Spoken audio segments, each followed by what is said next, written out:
Jadi setelah musik, dakwah gitu ya, main film, setelah itu ke politik malah gitu. Kan Bang Haji ini nggak mau stabil gitu hidup ya, nggak mau nyaman gitu ya. Mungkin politik itu kan gonjang gajinya. Ya, mungkin karena ayah saya seorang militer dan beliau, saya bangga dengan beliau. Saya cerita sedikit tentang beliau. Barangkali ini yang mengalir ke darah saya. Dulu beliau ini keluarga, ya itu tadi Raden ya. Semua Raden itu umumnya dulu orang kaki tangan penjajah. Dulu raja-raja, sultan-sultan, itu kan pasti dia setelah berontak nggak apa ya pegang. Nah itu kakak-kakak ayah saya itu semuanya rehen-rehen zaman itu, para pejabat lah. Cuman ayah saya memberontak. Dia masuk hutan, mendirikan detasmen Garuda Putih ya, untuk melawan Belanda. Nah satu saat ayah saya tertangkap. Setelah dia berhasil menghancurkan tank Bingo Belanda itu. Sampai ada sejarah sedikit nih. Pernah satu saat seorang kolonel dari Siliwangi, Jawa Barat, datang ke rumah saya bawa buku sejarah Belanda. Buku Belanda. Dia bilang, Bang Haji, ini nama ayah Anda ada di sejarah Belanda. Kapten Burda. Ini beliau yang menghancurkan tank Bingo, tank kecil. Tank kecil waktu itu. Beliau lah yang menghancurkan. Nah tank itu sekarang ditemukan oleh Siliwangi. Di Nyencang, daerah Nyencang itu daerah Tasik. Sudah ditindih sama bukit-bukit. Selalu saat seorang petani menggali situ, ketemu besi, ternyata sosoknya tank. Dilaporkanlah ke Pangdam situ, Siliwangi. Terus digali, ternyata tank. Inilah tank Bingo. Oh ini yang ternyata itu yang dulu dilumpuhkan oleh detasemen Garuda Putih ini, oleh Raden Burda ini. Akhirnya dibenerin tuh tank. Dibenerin sampai bisa jalan lagi. Nah, beliau cerita, Bang Haji, sekarang itu tank Bingo yang ayah Anda itu dulu lumpuhkan, ini sudah kita perbaiki. Sudah bisa jalan lagi. Nah, maksud saya ini tank ini akan kita taruh di museum Siliwangi. Ayah saya kemudian tertangkap, dibawalah ke hadapan bupati waktu itu, ya kakaknya sendiri. Ada bahasa begini, waktu itu ibu saya cerita dalam bahasa Sunda. Udah, lek naon sila nanti hari jadi pahlawan, ngelawan Walanda segala asup kalung. Lek naon jadi pahlawan sila nanti. Nah, mending jeung kurang di dia, dahar jeung kornet, jeung keju. Di leuweung misalnya dahar jeung hulu kuda. Lu mau ngapain menjadi pahlawan melawan Belanda? Lu bisa apa lo gitu? Mendingan di sini sama gue. Sama kornet ya. Makan kornet, makan keju. Gitu. Lo di sana kan makan pala peda lo gitu. Pala peda ya. Ayah saya waktu dihadapkan itu dirantai sama Belanda, dihadapkan juga kakaknya sendiri. Saat itu ayah saya ngomong begini, mun leungeun aing teu dirantai dibedil hulu sia ku aing. Kalau tangan saya nggak dirantai, gue tembak kepala, gitu. Itu cerita ibu saya. Itu buat saya itu sesuatu yang luar biasa, membanggakan sekali ya. Bahwa jiwa juangnya, patriotismenya luar biasa. Nah, dijadikanlah jatuhkanlah hukuman mati buat Burda nih, gantung. Besok minggu depan mau digantung, besoknya ada perjanjian Renville. Oh, Renville. Perjanjian Renville, maka semua tahanan harus dibebaskan. Disitulah, jadi ayah saya diselamatkan oleh perjanjian Renville itu. Nah mungkin darah ayah saya itu yang mengalir ke saya, sehingga sejak kecil antara seni, agama, dan politik udah satu nafas. Udah satu nafas. Saya dulu masih kecil, waktu radio masih mata kucing itu, kalau Bung Karno pidato, nongkrong saya. Anak kecil mana suka pidato kan? Tapi saya suka banget. Sampai sebagian pidato Bung Karno itu saya hafal. Bagaimana gaya Bung Karno pidato itu saya hafal. Pakai radio gitu ya? Dengerin pakai radio? Iya, radio mata kucing itu. Mata kucing. Nah, kalau ada Bung Karno pidato kan, wah saya mesti nongkrong radio tuh.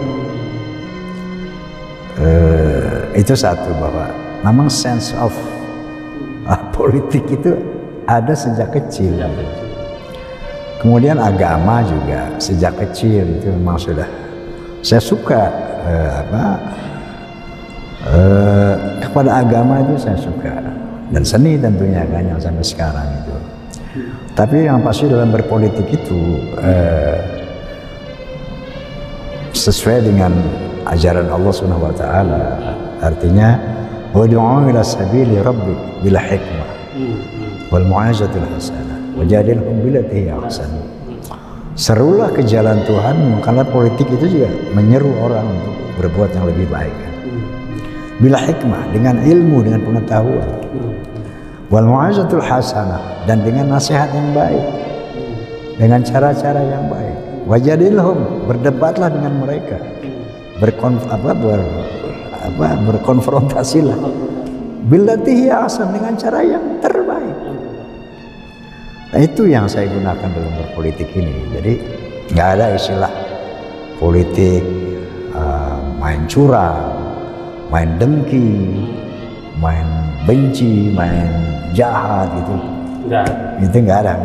Jadi ini sebetulnya yang diperjuangkan Bang Haji itu adalah nilai-nilai kebaikan, kebenaran, insya Allah begitu. Keadilan, gitu. Kira-kira begitu. Sesuai dengan apalagi alhamdulillah founding fathers kita itu meletakkan Pancasila yang luar biasa ini sebagai landasan kita bernegara. Nah, itu sangat menarik ya. Ada ketuhanan yang Maha Esa, ada kemanusiaan yang adil dan beradab, ada persatuan Indonesia, musyawarah mufakat, kemudian keadilan sosial. Ini semua adalah nilai-nilai Islam. Dan sebetulnya yang ingin diperjuangkan Pak Haji 5 sila itu kan? Iya. Jadi sebetulnya gini, kalau bangsa ini betul-betul konsisten melaksanakan sila pertama aja deh, sebagai core-nya itu, ketuhanan yang Maha Esa. Seluruh umat beragama laksanakan agama masing-masing secara konsisten, itu sila kedua, ketiga, keempat, kelima ya ikut, akan terwujud. Tapi ketika core-nya ini diabaikan, ya semua berantakan. Gitu loh. Karena saya terus terang sudah mengikuti kalau awal-awal mengaji di politik. Jadi saya kan P3 dulu kita. Jadi saya ikuti tahun 77 kampanye Bang Haji tahun 82 gitu ya. Saya ikut tuh. Gitu. Bang Haji kampanye di Depok gitu saya datang. Dan waktu itu kan luar biasa Bang Haji ya. Luar biasa. Dan waktu itu kan apa namanya? Karena yang dihadapi waktu itu kan pemerintah ya, partai pemerintah kan gitu. Dan Bang Haji itu tampil sebagai apa namanya together-nya Partai Persatuan Pembangunan. Itu tapi kan Bang Haji dimusuhin kan waktu itu. Dimusuhin kan. Dan sempat diblok kan.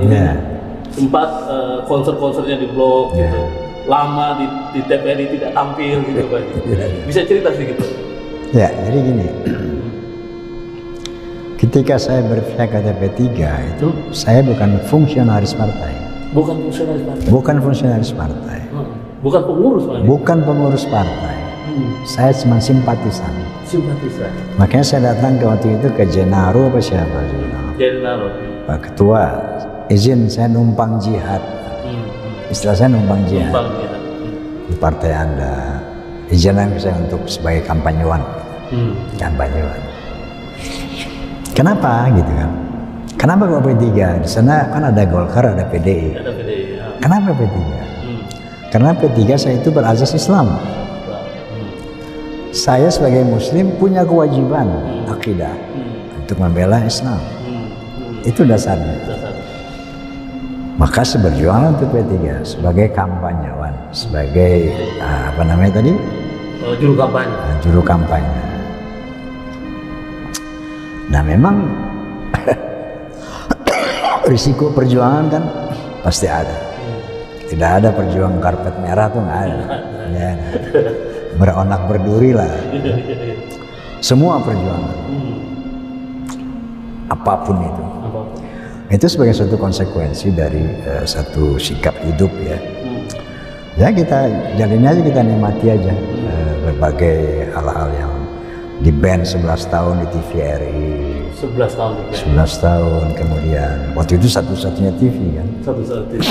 Dipersulit live show. Misalnya itu satu apalah sesuatu. Risiko, risiko perjuangan. Dan saya nikmati aja. Kemudian pada tahun berapa itu saya pindah ke Golkar. Iya. Pindah ke Golkar. Sempat jadi anggota dewan kan? Iya, di Golkar yang anggota dewan. Lalu kenapa kok dari P3 ke Golkar? Waktu tahun berapa itu, tahun 87 apa ya? Semua kita sepakat konsensus nasional 3 parpol ini semua berazas Pancasila. Tidak boleh lagi ada ajas Islam, ajas segala macam, harus ajas tunggal Pancasila. Nah di situ saya merasa tidak punya kewajiban moral lagi untuk membela P3. Membela P3. Sama saja. Sama aja kan. Saya cabut. Non aktif 2 periode pemilu. Tidak aktif. Tidak aktif. Saya netral aja.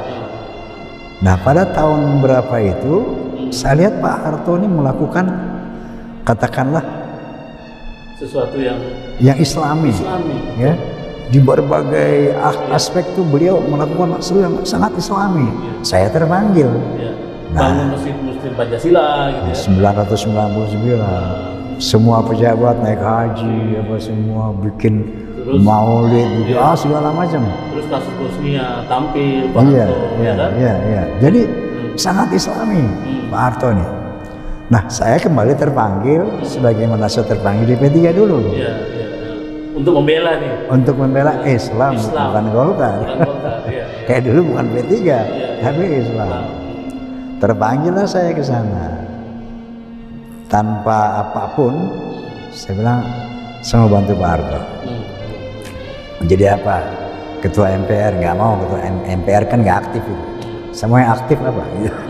Ketua DPR, jadi DPR lah. DPR lah saya aktif. Nah itulah kenapa saya di P3, kenapa saya di Golkar. Dua-duanya tuh liyalai kalimatillah, li'azil Islam wal muslimin. Partai ini cuman alat saja, ya instrumen saja. Instrumen. Karena buat saya Islam itu mayoritas di sini. Yang kedua, Islam itu saya tahu banget rahmatan lil alamin. Tidak ada Islam mengajarkan perpecahan, permusuhan, apalagi teror. Ya. Bahkan di situ ada 3 jenis ukhuwah. Ukhuwah Islamiyah yang seiman, ukhuwah wataniyah yang sebangsa, ukhuwah basyariyah manusia sedunia, apapun warna kulit, bahasa, bangsa dan agama. Itu clear perintah Allah dalam Al-Quran. Jadi Masya Allah ini indah banget Islam itu. Jadi makanya saya dengan sangat ringan untuk memperjuangkan Islam ini. Karena Islam ini Masya Allah luar biasa. Artinya memang yang diperjuangkan Pak Haji itu Islam rahmatan lil alamin. Siapapun yang pro Islam, gitu ya? Iya, Islam itu nggak ada dua. Islamnya yang rahmatan lil alamin. Wa ma arsalnaka illa rahmatan lil alamin. Nggak ada kalimat lain. Jadi aku utus engkau ya Muhammad untuk rahmah bagi seluruh alam, seluruh manusia, not just for Muslim. Kayak gitu. Jadi ketertarikan saya luar biasa kepada Islam ini yang bisa menciptakan satu iklim yang sangat kondusif di dalam berbagai aspek kehidupan. Di situ kita nggak boleh korupsi, nggak boleh jelekin orang, nggak boleh berpecah belah, nggak boleh membenci, nggak boleh. Masya Allah, indah sekali gitu. Jadi terpanggilan saya, jadi ringan saya berjuang. Makanya kan ketika Pak Harto semakin dekat dengan Islam, Pak Haji kemudian ikut membantu lewat. Tidak usah diminta, saya datang sendiri. Sebagaimana saya datang ke Jenaro dulu. Iya. Assalamualaikum, saya numpang jihad Pak. Gitu. Tapi sempat kecewa nggak sih dengan P3? Oh tidak. Oh, tidak. Tidak. Oh enggak ya. Karena apa yang kita perjuangkan itu lillahi ta'ala. Iya. Bukan li partai, akan li personal, tidak. Tidak. Kalau kita berjuang demi seseorang atau demi partai, demi sesuatu, kita akan dikecewakan oleh orang itu atau oleh partai itu atau oleh sesuatu itu. Tapi ketika kita berjuang lillahi ta'ala, apapun hasilnya kita happy. Apapun hasilnya. Mau menang, mau kalah, mau sukses, happy. Kenapa? Di mata Allah. Allah tidak pernah menanyakan berhasil tidak? Tidak. Kamu berbuat apa tidak? Iya. Itu pertanyaan di akhirat. Itu ukurannya. Ukurannya itu. Ya Pak, kalau kita flashback 10 tahun dan 20 tahun Pak Harto berkuasa kan memang agak sedikit jauh dengan umat Islam. Ya.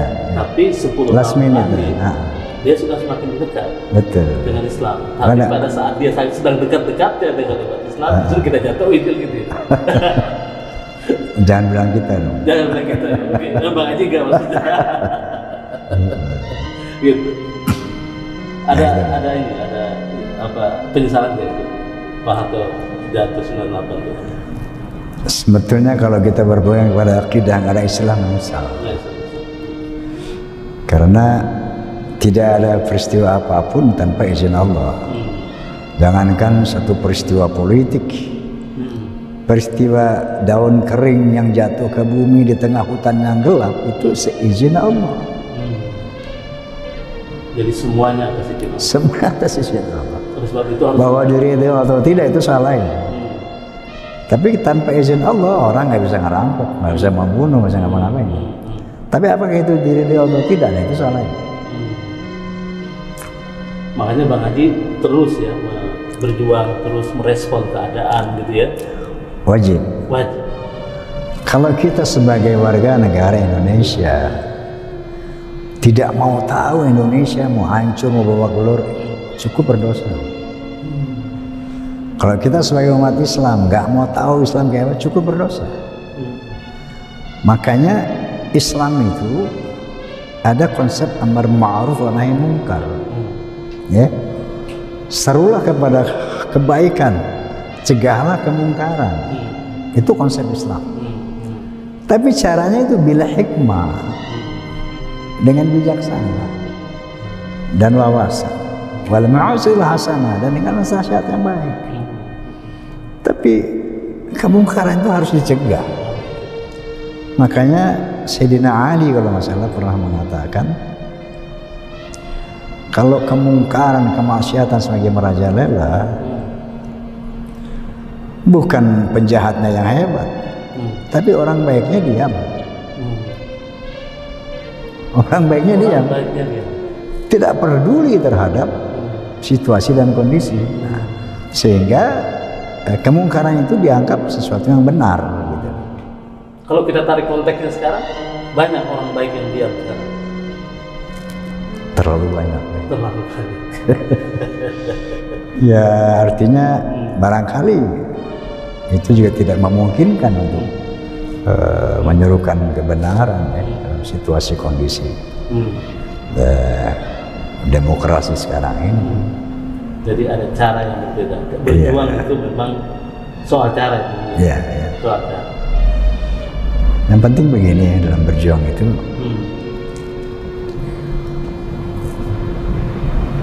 jangan pernah membenci musuh. Jangan pernah membenci musuh. Jangan pernah membenci musuh. Jangan pernah mengecilkan musuh. Karena dalam politik itu, yang sekarang musuh next bisa jadi teman. Istilah tidak ada musuh abadi dalam politik kan. Yang ada kepentingan abadi. Dan kedua dalam sisi agama, Allah mengatakan ciri orang takwa itu wal kaziminal ghaiz wal 'afina 'anil nas. Pandai menahan marah dan pandai memaafkan manusia. Kaziminal ghaiz wal 'afina 'anil nas. Pandai menahan marah dan pandai memaafkan. Pandai. Itu secara pribadi saja itu sesuatu yang menyehatkan. Kenapa orang sakit? Karena ada stres. Kenapa orang stres? Karena ada sesuatu, misalnya dia benci sama seseorang yang terlalu benci. Kedua, kenapa dia benci? Dia tidak bisa memaafkan orang. Makanya orang yang tidak membenci orang, yang selalu memaafkan orang, insya Allah dia tidak akan stres. Apapun yang Anda hadapi, sejahat apapun orang, kalau ada kata maaf dari sini, maka tidak akan muncul marah. Tidak akan muncul marah. Ketika tidak muncul marah, Anda akan sehat. Karena kemarahan itu akan memukul diri kita sendiri. Rasain aja deh. Rasain aja. Jadi ketika orang bersalah, bukan hanya memaafkan, tapi ada sabili, ya kita ajak untuk baik, gitu kan. Kalau nggak mau juga ya tawakal Allah, sudah seru. Tapi harus ada tidak marah dan memaafkan. Itu ciri orang takwa itu. Biasanya ada dua. Wal kaziminal ghaiz wal 'afina 'anil nas. Kalau dua ini kita laksanakan, kita termasuk orang yang takwa. Kalau kita takwa, insya Allah dada kita lapang, hidup kita nyaman. Insya Allah. Insya Allah. Jadi cukup panjang kita bicara dengan Bang Haji Romairama. Dalam hidupnya akan selamanya berjuang, karena itu adalah panggilan, itu adalah kewajiban. Justru kalau ada orang baik dia melihat kemungkaran, nah makin jadilah berdosalah kita. Saya kira itu. Sebentar, saya semurahkan dulu. Ini amar ma'ruf nahi munkar. Kala Nabi Allah Subhanahu wa taala dulu. Allah berfirman, "A'udzubillahi minasyaitonir rajim. Wa takum minkum ummatun yad'una ilal khair wa ya'muruna bil ma'ruf wa yanhauna 'anil munkar." Hendaklah ada di antara kamu orang yang sungguh-sungguh menegakkan kebenaran, menyeru kepada kebaikan, mencegah kepada kemungkaran. Namun tidak semua. Wal takum minkum, hendaklah ada di antara kamu, ya, yang betul-betul menyeru kepada kebaikan dan kepada mencegah kemungkaran. Yang kedua, Nabi bersabda, "Man ra'a minkum munkaran falyughayyirhu bi yadihi, fa illam yastati' fa bi lisanihi, fa idza yastati' bi qalbihi, wa dzalika ad'aful iman." Barang siapa yang melihat kemungkaran di antara kamu, rubahlah kemungkaran itu dengan tanganmu, artinya apa? Dengan kapasitasmu. Kamu punya jabatan, dengan jabatanmu. Kalau nggak punya kapasitas, dengan lisanmu. Katakan itu haram, itu tidak baik, itu tidak benar, itu tidak boleh. Fa'ilan yastati fa bi qalbi. Kalaupun kamu nggak berani dengan ucapan, maka paling tidak dengan hatimu. Artinya apa? Tidak pro terhadap kemungkaran. Nah, jadi wadzalika adaful iman, itu selemah-lemahnya iman dengan hati. Tapi lumayan masih beriman. Tapi ketika kita sudah tidak peduli dengan kemungkaran, justru ikut pro mendukung kemungkaran, wah itu yang naudzubillah. Dan itu yang banyak sekarang ya. Jadi memang sih anjurannya sekelompok orang ya. Ya mungkin banyak yang bilgalap barangkali ya. Dia tidak punya kapasitas, dia tidak berani bicara, tapi hatinya mengutuk itu. Tapi dia nggak berani, dia diam. Itu selemah-lemahnya iman.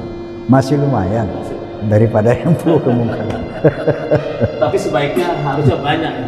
Harusnya banyak di antara kita yang punya keberanian menyampaikan untuk memerangi kemungkaran, untuk menyerukan kebajikan. Betul. Begitu. Itulah kebersamaan kita dengan Bang Haji Romairama. Masih sangat segar, masih sangat fresh, ya. Dan mudah-mudahan ini berguna buat kita semua. Terima kasih Bang Haji. Sehat terus. Amin. Assalamualaikum warahmatullahi wabarakatuh. Waalaikumsalam warahmatullahi wabarakatuh.